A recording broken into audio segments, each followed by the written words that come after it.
What up, all my fight fans? This is Fight Week. We got UFC 281, and guys, I am so excited for this fight. This is probably going to be one of the best fights of the year, in my personal opinion. I know I said that a lot, but there is literally no way this fight can let us down. Excuse me. There's no way this fight can let us down. I am talking about UFC 281. I am talking about this Saturday. I am talking about Dustin Poirier versus Michael Chandler. Guys, I'm telling you, this is going to be one hell of an epic fight. One hell of an epic fight. I'm telling you, I swear, these guys never disappoint. Let me know, you guys, please, pointing out to me one boring fight these guys had. I'm talking about Michael Chandler. One boring fight he's had. None. You talk about Dustin Poirier. One boring fight he's had. None. Let's go through the list, right? We got Dustin Poirier against guys like Anthony Pettis. Great fight. Max Holloway. Great fight. His fights with Eddie Alvarez, both times, great fight. His fights with Justin Gaethje, great fight. You know, even those Conor McGregor fights, great fights. You know, even in losses against Charles Oliveira, another good fight. Against Khabib, another good fight. You know, this guy does not give up. And then you go to Michael Chandler, great fight. Justin Gaethje, what can I say less, right? Say less. I mean, Jesus Christ, all I gotta do is just say that name, Justin Gaethje. That was one hell of an epic fight. You know, his fight, even though he lost against Charles Oliveira, still a great fight. His fights in Bellator, Eddie Alvarez, by far the top 10 fight of all time, easily. That was one hell of a great fight. So I'm telling you guys, this is going to be an insane fight. I'm talking war. I'm talking battle. I'm talking straight up gladiators. Guys are almost going to fight to the death. This is how great that fight's this is gonna be. It's UFC 281. It is this coming Saturday, and I cannot wait. So how's the fight gonna go down? How is Dustin Poirier gonna win? Well, he needs to survive that first round, because we already know how Michael Chandler is. He is definitely a bulldozer in those first opening rounds. So what Dustin Poirier needs to do, he really needs to stay on the outside, because Michael Chandler has great wrestling. He is a top level wrestler as well. So if he can stay away, if he can keep himself off the ground, even though Dustin Poirier is one hell of a jiu-jitsu artist, he is a black belt. But I feel that Michael Chandler, being a little bit stronger and being more caliber in wrestling, he might be able to hold Dustin Poirier on the ground just a little bit more. But if Dustin can actually keep his distance away, uses boxing, uses reach, uses ability and his power to keep Michael Chandler at bay and make him pay for when he tries to go in there and tries to shoot for takedowns, that's the best route. I really don't feel like he can knock out Michael Chandler. Michael Chandler has been in there with the guys, the names, I've already mentioned it. He's been with top level people, so I really don't feel like he could.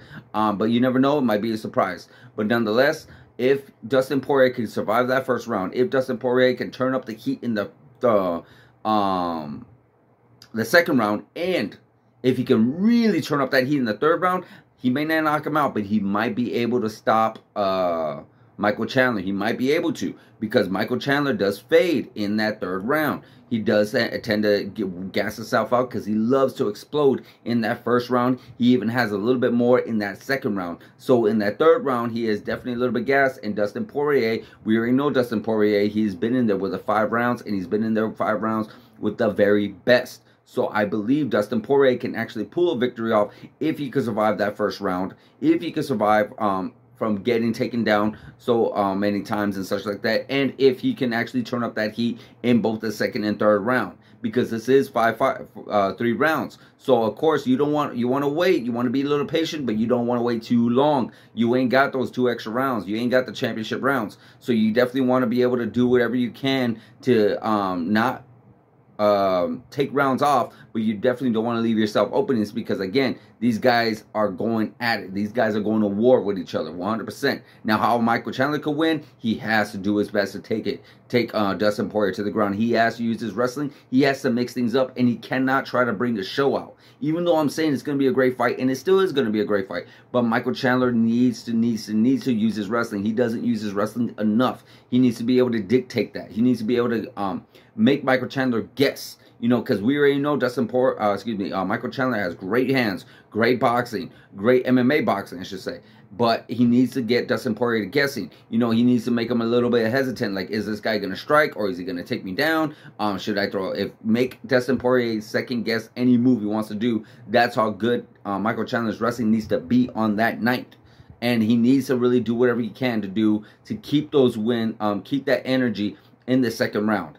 And do whatever he can to keep himself from fading in that third round. Because again, if he can somehow Michael Chandler can really keep his energy levels at a little bit more lower, how would you say it? Just doesn't overexploit himself. Doesn't overexplode. Doesn't use all his energy in one round. If he can literally try to even those energy levels and make it to that third round, I do feel like he can get a decision over Dustin Poirier. I don't feel like he can stop him. I don't feel like he can get a stoppage. I don't feel like he can get a knockout. I don't feel like he can get a submission. I could be surprised. You know, we all could be surprised in that case. But at the same time, I really don't feel like it. I feel like he can actually get a decision win over Dustin Poirier. But he needs to mix it up. He needs to use his wrestling. He cannot just rely just on the striking, because Dustin Poirier is also a really good wrestler and also really good on the ground with his submissions.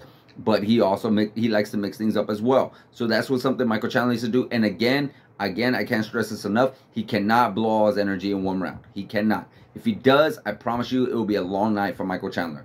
That's how I feel. So that's what I feel regarding that, on who can win and how. What will be next for the winner of this fight? Because these guys, I really feel strongly, these guys are fighting for that #1 contendership. So you got to remember, Charles Oliveira and Islam Makhachev just had a fight with each other. They just fought. And so looking back at that fight, you know, we already know that Charles Oliveira already had fought these guys. He tapped out Dustin Poirier and he knocked out, stoppage with Michael Chandler. So if Charles Oliveira won that fight, I don't see any real reason why Charles Oliveira should rematch these guys, because he beat them very soundly. I guess the only person that he would have been able to rematch was Michael Chandler, because Michael Chandler did almost have him in that first round. For Dustin Poirier, it was a little bit back and forth, but I really didn't feel like you could give Dustin a rematch. But here's the thing, guys. Charles Oliveira did not win. We got a new champ. We got Islam Makhachev. So this is a guy that both Dustin Poirier or Michael Chandler have not won against. So what does Dustin Poirier do if he wins? Excuse me. What does Michael Chandler do if he wins? Well, the result is the exact same. Islam Makhachev. I know a lot of people are probably thinking right now. I know a lot of people are probably saying right now, well, they should give Charles Oliveira a rematch. And of course, our Islam Makhachev is going to be busy with the lightweights. You know, well, not the lightweights, with the featherweight champion, Volkanovski. Yes, that is true. He is going to possibly, more likely, 99.9% chance, going to fight Volkanovski this coming February over there in Australia. So that gives plenty of time for, I want to say what? Let's just say February, maybe sometime in June. I'm not sure. I know they have that Ramadan, and I know they take time off. And, you know, because Islam Makhachev is same thing like Khabib. They're both strict with the religion. They both take some time off to do the religion and such like that, which is definitely all respect.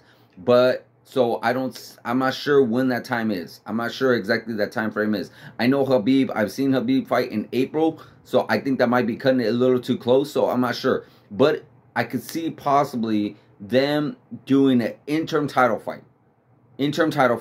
Again, with the winner of this fight and the winner of the possible matchup with Charles Oliveira versus Beneil Dariush. Because I know those two are going to mix things up eventually. You know, that's the only fighter that Charles Oliveira has not fought. That's the only fighter I recommend Charles Oliveira facing. I'll make another video regarding that on why. But nonetheless, if that happens, because I feel like Beneil Dariush, excuse me, not Beneil, Islam Makhachev is going to do his thing against Volkanovski. Now, if he wins, because it's a big if, let's not overlook that.